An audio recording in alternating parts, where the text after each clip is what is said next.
William Hope Hodgson,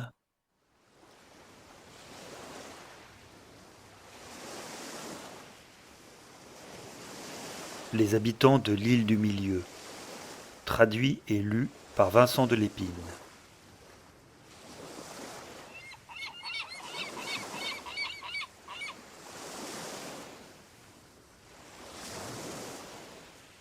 C'est ici, cria le vieux baleinier à mon ami Trenherne, alors que le yacht longeait lentement les côtes de l'île du Rossignol.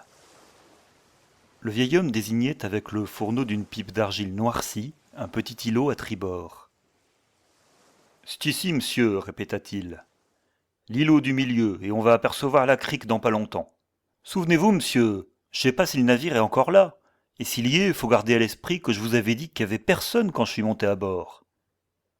Il remit sa pipe en place et en tira quelques longues bouffées, tandis que Trenherne et moi scrutions la petite île à travers nos lunettes. Nous étions dans l'Atlantique Sud. Loin au nord se détachait vaguement le lugubre pic battu par le vent de l'île Tristan, la plus grande de l'archipel d'Acunha, tandis qu'à l'horizon ouest on apercevait indistinctement l'île inaccessible.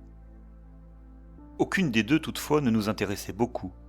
Notre attention était fixée sur l'îlot du Milieu, au large de l'île du Rossignol.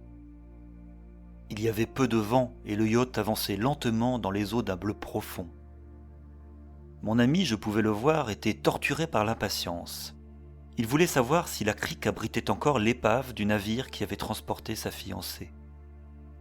Pour ma part, bien que tenaillé par la curiosité, je n'avais pas l'esprit suffisamment occupé pour ne pas éprouver un certain étonnement face à l'étrange coïncidence qui nous avait conduits à nos présentes recherches.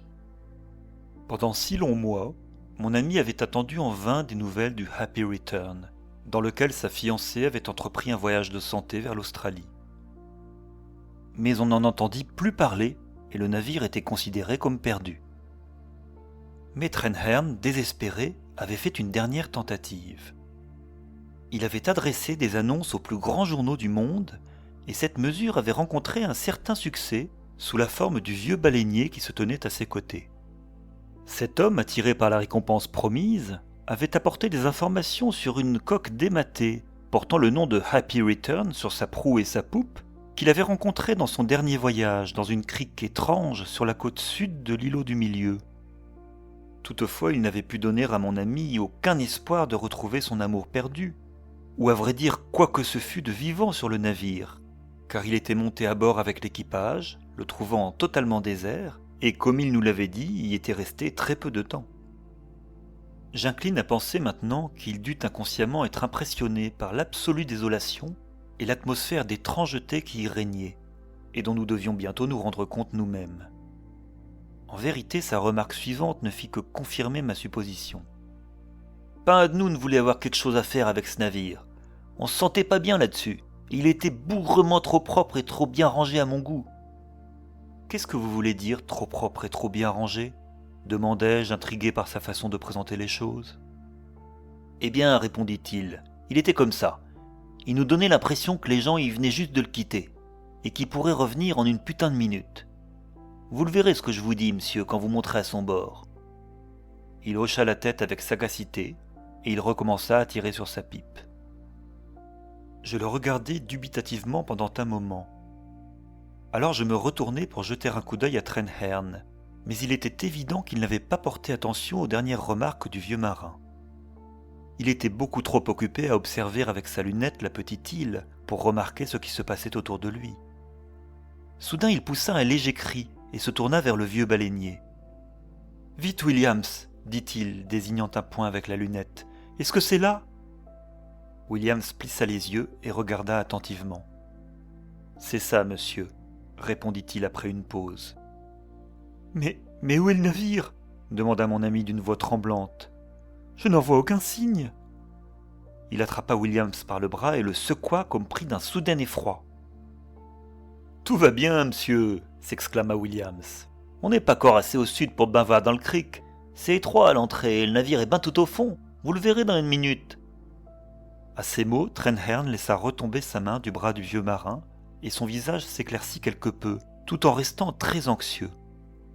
Pendant une minute, il se tint au bastingage comme pour se soutenir, puis il se tourna vers moi.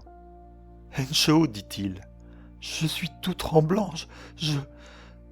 Allez, allez, mon vieux, répondis-je, et je passai mon bras sous le sien. Alors, dans le but d'occuper un peu son esprit, je lui suggérai qu'il devait donner des ordres pour qu'on prépare la mise à l'eau de l'un des canots. C'est ce qu'il fit, et ensuite nous continuâmes quelque temps à observer cette étroite ouverture dans les rochers. Progressivement, comme nous arrivions en face, je réalisai qu'elle se prolongeait à une distance considérable à l'intérieur de l'îlot, et enfin quelque chose devint visible au fond parmi les ombres de la crique. C'était comme la poupe d'un navire dépassant des hautes parois du repli rocheux, et comme je m'en rendais compte, je laissai échapper un petit cri, montrant l'endroit à Trenherne avec une excitation considérable. Le canot avait été mis à l'eau, et Trenherne et moi, avec l'équipage, le vieux matelot se postant en vigie, nous dirigions directement vers cette ouverture dans la côte de l'îlot du milieu. Nous nous trouvions à ce moment parmi la large ceinture d'algues qui entourait l'îlot, et quelques minutes plus tard, nous glissions sur les eaux claires et profondes de la crique, avec les rochers s'élevant en murs puissants, inaccessibles de part et d'autre de nous, jusqu'à presque se rejoindre au-dessus de nos têtes. En quelques instants, nous eûmes franchi l'ouverture, et nous nous retrouvions dans une petite mer circulaire, entourée de falaises escarpées qui nous dominaient de tous côtés de plus de 100 pieds. C'était comme si nous nous trouvions au fond d'un gigantesque puits. Toutefois, sur le moment, nous y fîmes peu attention, car nous passions sous la poupe d'un navire, et levant les yeux, je pus lire en lettres blanches les mots « Happy Return ». Je me tournai vers Trenherne. Son visage était pâle, et ses doigts jouaient maladroitement avec les boutons de sa veste, et sa respiration était irrégulière. Un instant plus tard, Williams nous faisait accoster, et Trenherne et moi grimpions à bord. Williams nous suivit, emportant la corde d'amarrage qu'il fixa à un taquet, puis il revint pour ouvrir la marche. Sur le pont, alors que nous marchions, le bruit de nos pas résonnait d'un son vide qui donnait une impression de désolation, tandis que nos voix, quand nous parlions, semblaient se répercuter sur les falaises environnantes en un écho étrange. Nous ne parlions que par murmures. Je commençais à comprendre à quoi faisait référence Williams quand il avait dit « on se sentait pas bien là-dessus ». « Voyez, dit-il, s'arrêtant après quelques pas, comment qu'il est sacrément propre et bien rangé, c'est pas naturel. » D'un geste de la main, il désignait les aménagements du pont. « Tout il est comme s'il allait rentrer au port alors que c'est une satanée épave !» Il reprit sa marche vers l'arrière du navire, toujours en tête. Tout était comme il l'avait dit. Bien que les mâts et les chaloupes du navire aient disparu, il était extraordinairement ordonné et propre. Ce qui restait des cordages était soigneusement enroulé, et à aucun endroit du pont je ne pouvais discerner le moindre semblant de désordre. Trenherne avait ressenti tout cela en même temps que moi, et maintenant il me tenait l'épaule d'une poigne nerveuse. « Regardez, Henshaw, dit-il dans un murmure excité.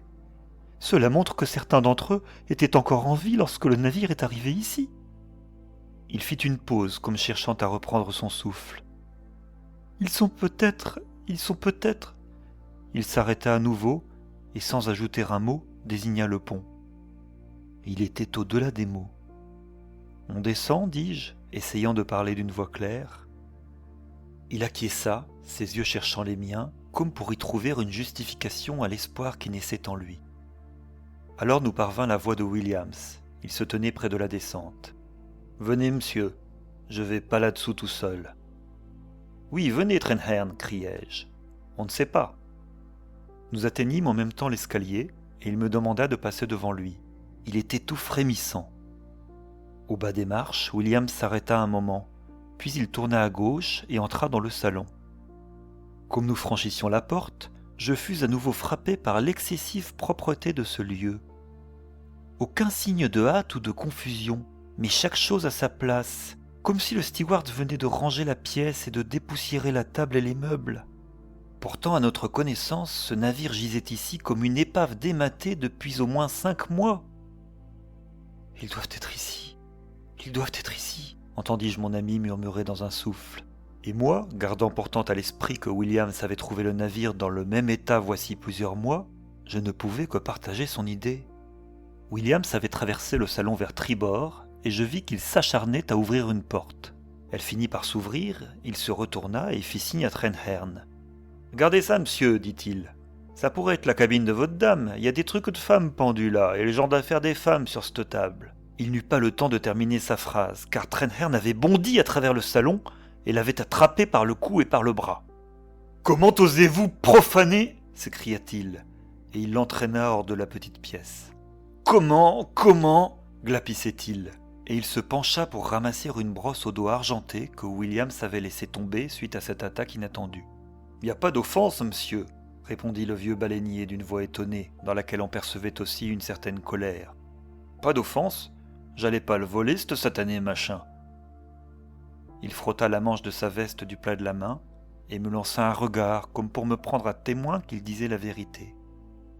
Pourtant je remarquai à peine ce qu'il dit, car j'entendis mon ami crier dans la cabine de sa fiancée, et dans sa voix je perçus à la fois un incroyable espoir ainsi que de la peur et de l'étonnement.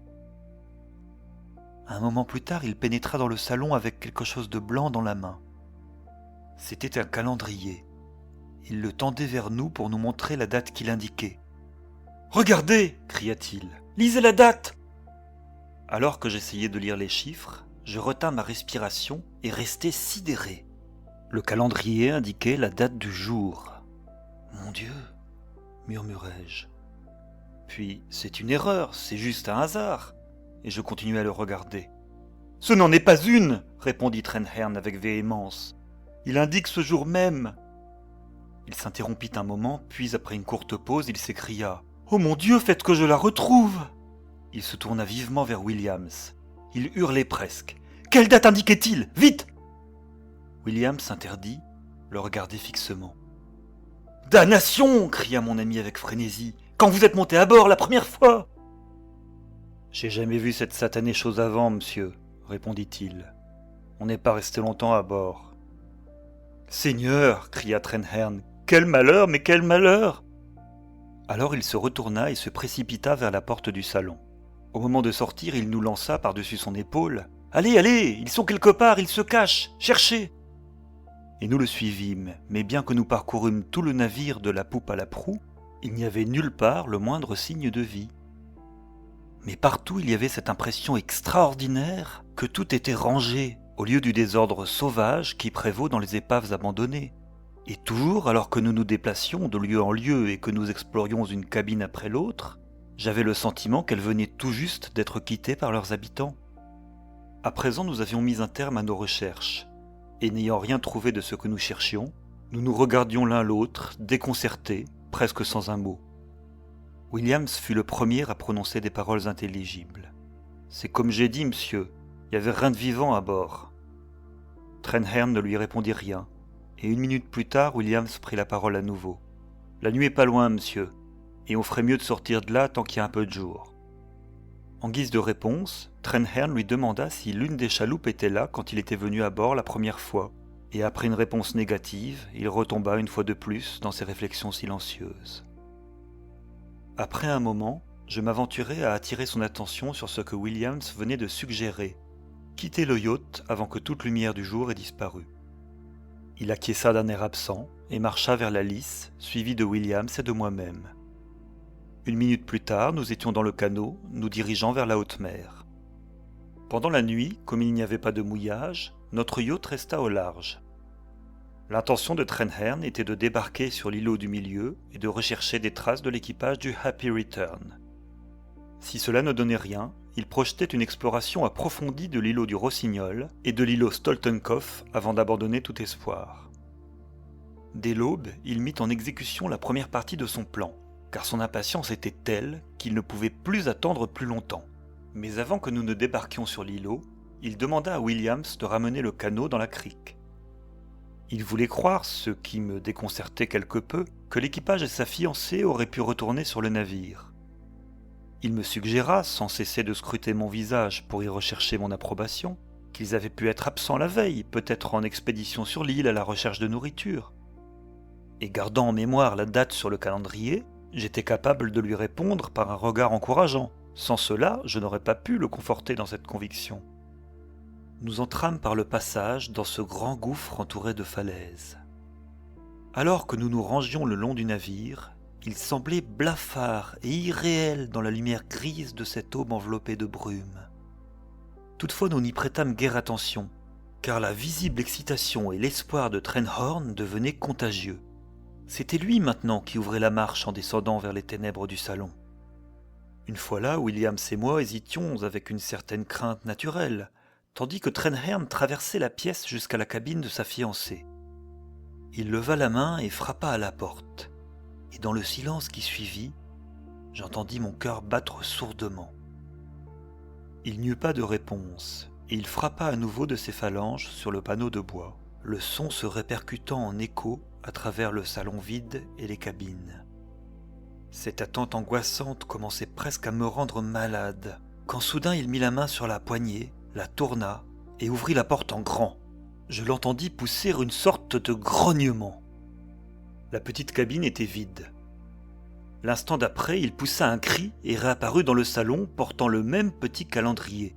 Il courut vers moi et me le mit dans les mains en poussant un cri inarticulé. Je regardai le calendrier. Quand Trenhern me l'avait montré le jour précédent, il indiquait la date du 27. Maintenant, c'était le 28. « Qu'est-ce que ça veut dire, Henshaw ? Qu'est-ce que ça veut dire ?» me demanda-t-il désespérément. Je secouai la tête. « Vous êtes sûr de ne pas l'avoir changé hier, par accident ?»« J'en suis certain, dit-il. »« À quoi il joue ?» continua-t-il. « Ça n'a aucun sens. » Puis après une pause à nouveau, « Qu'est-ce que ça veut dire ?» Dieu seul le sait, murmurai-je. Je n'ai pas de réponse. Vous croyez que quelqu'un est venu ici depuis hier ? S'enquit alors Williams. J'acquiesçai. Bah alors, monsieur, dit-il, c'est des fantômes ? Tenez votre langue, Williams, cria mon ami, se retournant sauvagement vers lui. Williams ne dit rien, mais il marcha vers la porte. Où allez-vous ? demandai-je. Sur le pont, monsieur, répondit-il. J'ai pas signé pour ce fichu voyage pour me retrouver avec des revenants. Et il se mit à remonter l'échelle. Trenhern semblait avoir pris en compte ces dernières remarques, car quand il parla à nouveau, ses pensées semblaient suivre un nouveau cours. « Entendu, dit-il, ils ne vivent pas du tout à bord, c'est très clair. Ils ont de bonnes raisons de se tenir à l'écart, ils se cachent quelque part, peut-être dans une caverne. Mais alors le calendrier, pensez-vous ? Oui, je crois qu'ils sont venus à bord cette nuit. Il doit y avoir quelque chose qui les maintient à distance durant la journée. Peut-être quelque animal sauvage ou quelque chose. Dans la journée, on les verrait. » Je secouai la tête. Tout cela était par trop improbable. Si quelque chose les menaçait à bord du navire, qui se trouvait là entouré par la mer, au fond d'un grand gouffre au milieu des falaises, alors il me semblait qu'ils ne pouvaient être nulle part en sécurité. Et même ils auraient pu rester dans la cale pendant le jour, et je ne pouvais concevoir quoi que ce soit qui aurait pu les atteindre là. Une multitude d'autres objections me venaient à l'esprit. De plus, je savais parfaitement qu'il n'y avait aucune bête sauvage de quelque sorte que ce soit dans ces îles. Non, objectivement, cela ne pouvait s'expliquer ainsi. Et même, il y avait l'inexplicable changement de date du calendrier. Je terminais mon raisonnement en plein brouillard. Il semblait inutile d'essayer de résoudre ce problème en faisant appel au bon sens. Je me tournai de nouveau vers Trenhern. « Eh bien, dis-je, il n'y a rien ici. Et même s'il y a quelque chose de vrai dans ce que vous dites, que je sois pendu si j'y comprends quelque chose. » Nous quittâmes le salon et remontâmes sur le pont. Là, nous nous dirigeâmes vers l'avant et jetâmes un œil dans le poste d'équipage, mais comme je m'y attendais, nous n'y trouvâmes rien de plus. Après quoi, nous retournâmes dans le canot afin d'aller explorer l'îlot du milieu. Pour ce faire, nous devions ressortir de la crique et longer quelque peu la côte pour trouver un site convenable pour débarquer. Dès que nous fûmes à terre, nous tirâmes le canot à l'abri et nous mîmes à organiser nos recherches. Williams et moi prendrions chacun un homme avec nous et longerions la côte dans des directions opposées jusqu'à nous retrouver, examinant en chemin toutes les grottes que nous rencontrerions. Trenhern se tiendrait au sommet et surveillerait depuis là l'ensemble de l'îlot. Williams et moi accomplîmes notre part et nous retrouvâmes près de l'endroit où nous avions hissé le canot. Il n'avait rien remarqué, et moi non plus. De Trenhern, nous ne pouvions apercevoir aucune trace, et comme il ne se montrait pas, je dis à Williams de rester près du canot, tandis que je grimpais en haut pour le chercher.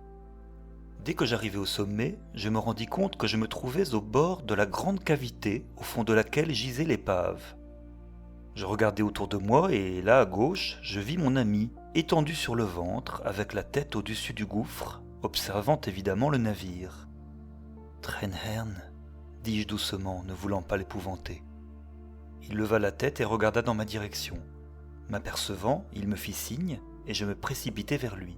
« Penchez-vous » me dit-il à voix basse. « Je veux que vous voyiez quelque chose. » Alors que je m'installais à ses côtés, je jetai un rapide coup d'œil à son visage. Il était très pâle. Puis je passai la tête par-dessus le rebord et plongeai mon regard dans le gouffre sombre. « Vous voyez ce que je veux dire ?» me demanda-t-il dans ce qui était à peine plus qu'un murmure. « Non, dis-je, où ça ?»« Là, répondit-il, me désignant du doigt quelque chose. Dans l'eau, à tribord du Happy Return. » Regardant dans la direction qu'il indiquait, je distinguai maintenant dans l'eau, tout près, le long de l'épave, quelques objets pâles de forme ovale. « Des poissons, dis-je. De drôles de poissons ? » Non, répondit-il. Des visages. Quoi ? Des visages. Je me redressai sur mes genoux et le regardai. Mon cher Trenhern, vous laissez tout cela vous affecter trop profondément. Vous savez que j'ai pour vous une profonde sympathie, mais... Écoutez, m'interrompit-il. Il bouge. Il nous regarde. Il parlait doucement, ignorant absolument mes objections. Je me penchai à nouveau et regardai. Comme il l'avait dit, il se déplaçait, et tandis que je regardais attentivement, une idée soudaine me vint. Je me levai d'un seul coup. « J'y suis !» m'écriai-je plein d'excitation.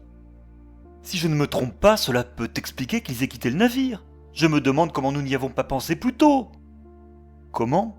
me dit-il d'une voix prudente et sans relever la tête. « Eh bien, en premier lieu, mon vieux, ce ne sont pas des visages, comme vous le savez très bien, mais je vais vous dire de quoi il s'agit certainement. Ce sont les tentacules de quelques monstres marins, kraken ou je ne sais quelle sorte de poisson maudit. On peut très bien imaginer une créature de cette sorte habitant là-dessous. Et je peux également très bien comprendre que si votre fiancé et l'équipage du Happy Return sont encore en vie, ils auront plutôt tendance à laisser leur coque de noix au mouillage, pas vrai ? Dès que j'eus terminé mon explication du mystère, Trenhern était debout. Le bon sens était revenu dans son regard, et ses joues pâles montraient moins de signes de nervosité. « Mais le calendrier » souffla-t-il. « Eh bien, il s'aventure peut-être à bord la nuit ou à certaines heures de la marée, quand peut-être ils se sont rendus compte qu'il y avait moins de danger. Bien sûr, je ne sais pas. Mais il semble probable et même assez naturel qu'ils tiennent le décompte des jours. Ou alors ils effectuent le geste machinalement en passant. C'est peut-être même votre fiancée qui compte les jours depuis qu'elle vous a quitté. » Je me retournai et observai à nouveau vers le fond. Les formes flottantes avaient disparu. Alors Trenhern me tira le bras. « Venez, Henshaw, venez. Nous allons retourner sur le navire et prendre des armes. Je vais massacrer cette brute si elle se montre. » 1 heure plus tard, nous étions de retour avec une paire de canots et leur équipage, les hommes armés de coutelas, de harpons, de pistolets et de haches. Trenhern et moi avions choisi 2 lourds fusils. Les canots furent rangés contre le flanc du navire, puis les hommes reçurent l'ordre de monter à bord. Ayant emporté des provisions suffisantes, ils passèrent le reste de la journée à déjeuner sur le pont, restant attentifs à tout signe qu'ils pourraient remarquer. Toutefois, quand la nuit commença à s'approcher, ils se montrèrent particulièrement mal à l'aise et finirent par envoyer à l'avant le vieux baleinier pour dire à Trenhern qu'il ne resterait pas à bord du Happy Return après la tombée de la nuit. Ils obéiraient à tous les ordres qu'il lui plairait de donner sur le yacht, mais ils n'avaient pas signé pour passer la nuit à bord d'une épave hantée. Après avoir écouté Williams, mon ami lui dit de quitter le navire avec les hommes, mais de revenir avec un des canots et de quoi passer la nuit, car lui et moi allions passer la nuit à bord de l'épave. Je n'en avais pas entendu parler, mais quand je le lui fis remarquer, il me dit que j'étais parfaitement libre de retourner à bord du yacht. Pour sa part, il était déterminé à rester pour voir si quelqu'un viendrait. Bien entendu, après cela, je ne pouvais que rester. Peu après, les hommes revinrent avec le couchage, et ayant reçu de mon ami l'ordre de venir nous chercher à l'aube, ils nous laissèrent seuls pour la nuit. Nous descendîmes notre matériel pour l'installer sur la table du salon. Puis nous nous rendîmes sur le pont que nous arpentâmes en fumant et en bavardant amicalement, tout en restant attentifs au moindre bruit, mais nous n'entendions que le bas murmure de la mer derrière le bastingage. Nous avions pris nos fusils qui pouvaient se révéler utiles. Toutefois, le temps s'écoula calmement, bien que Trenhern à un moment heurta assez violemment le pont de la crosse de son arme. Alors le son se répercuta sur toutes les falaises qui nous entouraient, produisant un grondement lointain qui était effrayant. C'était comme le grognement d'une bête monstrueuse. Le fond de ce formidable gouffre était à présent extrêmement sombre. Pour autant que je pouvais m'en rendre compte, une brume était tombée sur l'îlot et recouvrait la crevasse comme d'un grand couvercle. Il était environ minuit quand nous redescendîmes. Je pense qu'à ce moment même Trenhern avait commencé à se rendre compte que nous avions fait preuve d'une certaine imprudence en restant. Et en bas au moins, si nous étions attaqués, nous serions plus à même de nous défendre. Toutefois, la vague peur que je ressentais ne venait pas du souvenir du grand monstre que je croyais avoir vu près du navire pendant le jour, mais plutôt de quelque chose d'indicible dans l'air même, comme si l'atmosphère de l'endroit véhiculait elle-même la terreur. Pourtant, parvenant à me calmer avec difficulté, j'attribuais ces sentiments à la tension à laquelle étaient soumis mes nerfs. Trenhern s'offrit alors à prendre la première garde, et je m'endormis sur la table du salon, lui restant assis à mes côtés avec le fusil sur ses genoux. Alors, tandis que je dormais, je me mis à rêver, d'une façon si extraordinairement réaliste que je me croyais presque éveillé. Je rêvais que soudainement, Trenhern poussait un soupir et bondissait sur ses pieds. Au même moment, j'entendais une voix douce murmurer « Tren, Tren ». Elle provenait de la porte du salon, et dans mon rêve, je me retournai et vis le visage le plus beau qu'on pût imaginer, avec de grands yeux merveilleux. « Un ange », murmurai-je en moi-même. Puis je sus que je m'étais trompé et qu'il s'agissait du visage de la fiancée de Trenhern. Je l'avais rencontrée une fois avant qu'elle ne s'embarque. Mon regard passa d'elle à Trenhern. Il avait laissé son fusil sur la table, et ses bras étaient maintenant tendus vers elle. Elle dit dans un soupir « Viens !» et il fut près d'elle. Elle lui prit les bras, et ensemble ils passèrent la porte. J'entendis le bruit de ses pas dans l'escalier, puis je retombai dans un sommeil sans rêve. Je fus réveillé par un terrible hurlement, si épouvantable qu'il me sembla plutôt mourir que revenir à la vie. Pendant peut-être la moitié d'une minute, je restai assis dans mon couchage, sans bouger et tout à fait transi de peur, mais je n'entendais plus aucun son. Et mon cœur se remit à battre, et je tendis la main vers mon fusil. Je l'empoignai et sautai sur le sol. Le salon était empli d'une lueur grisâtre qui filtrait à travers la lucarne. Cela suffisait pour que je puisse voir que Trenhern n'était pas présent, et que son fusil se trouvait sur la table, exactement à l'endroit où je l'avais vu le déposer dans mon rêve. Alors je l'appelai brièvement, mais je ne reçus comme réponse que l'écho étouffé, spectral, des cabines vides aux alentours. Alors je courus jusqu'à la porte, puis montai les escaliers jusqu'au pont. Là, dans l'eau blafarde, je jetai un coup d'œil au pont désert, mais je ne le vis nulle part. J'ai levé la voix et me mis à crier. Les lugubres falaises qui m'entouraient se saisirent de son nom et le renvoyèrent en écho des milliers de fois, jusqu'à ce qu'une multitude de démons semble crier « Trenhern, Trenhern !» depuis les ténèbres environnantes. Je courus à bâbord et regardai par-dessus bord. Rien. Je me précipitai à tribord et crus apercevoir quelque chose, de nombreuses choses qui flottaient apparemment juste sous la surface de l'eau.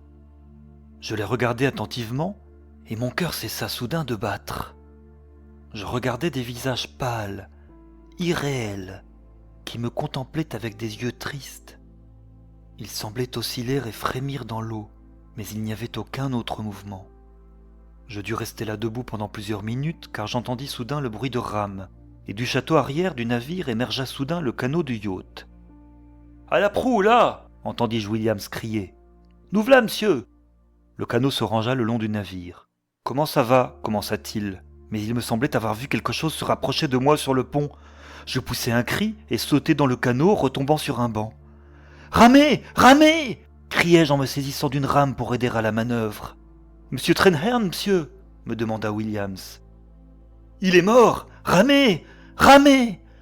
Et les hommes, contaminés par ma peur, se mirent à ramer jusqu'à ce que nous nous trouvions à une certaine distance de l'épave. Il y eut alors un moment de pause. « Sortez-nous d'ici, Williams !» criai-je, fou de terreur à l'idée de ce que j'avais aperçu. « Sortez-nous d'ici !» Il mit le cap vers le passage qui ouvrait vers la pleine mer. Ce mouvement nous fit passer près de la poupe de l'épave. Tandis que nous passions en dessous, je levai les yeux vers cette masse qui nous dominait. J'aperçus alors un visage indistinct mais d'une grande beauté qui me regardait avec de grands yeux tristes. Elle tendit les mains vers moi et je ne pus retenir un cri car ses mains étaient comme les serres d'une bête sauvage. Alors que je me sentais perdre connaissance, la voix de Williams me parvint comme un grognement de pure terreur. Il criait aux hommes « Ramez ! Ramez ! Ramez !»